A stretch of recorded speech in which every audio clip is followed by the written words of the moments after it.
এই যে হচ্ছেন আমার মা, এই বড় লোকের বাড়িতে কাজ করে, এই বাড়ির কাজের বুয়া। চাচি আসসালামু আলাইকুম। ওয়ালাইকুম আসসালাম। কেমন আছেন? ভালোই তো ছিলাম, তোমার জন্য ভালো থাকতে পারলাম কই? কি বলেন চাচি, আমার জন্য ভালো থাকতে পারেন নাই মানে? কাজের মধ্যে ব্যাঘাত ঘটছে না, আমার একদমই ভালো লাগে না। এই যে তুমি এসছো, তোমার সাথে কথাবার্তা বলছি, আমার কাজে ব্যাঘাত হলো না?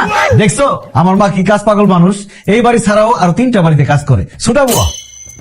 চাচির দেখে কিন্তু বোঝা যায় না চাচি যে 3টা বাসায় কাজ করে।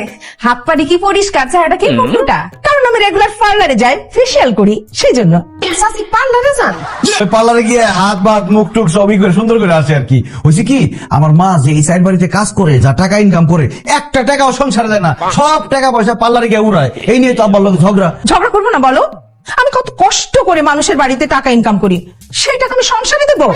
তাহলে কেন আমি বিয়ে করেছি বলো? চাচি আপনি এই বয়সে এতগুলা বাসায় কাজ করেন, আপনার কষ্ট হয় না? কষ্ট তো হয় মা। তোমার আর কষ্ট করতে হবে না মা, আমি ওরা বিয়ে করার পর তোমার আর মানুষের বাসায় গিয়ে হাড়ি পাতিল ধুতে হবে না। ও আচ্ছা, তখন আমার জায়গায় বৌমা মানুষের বাসায় হাড়ি পাতিল মাজবে, তাই তো? না মা, তা হইব কেন?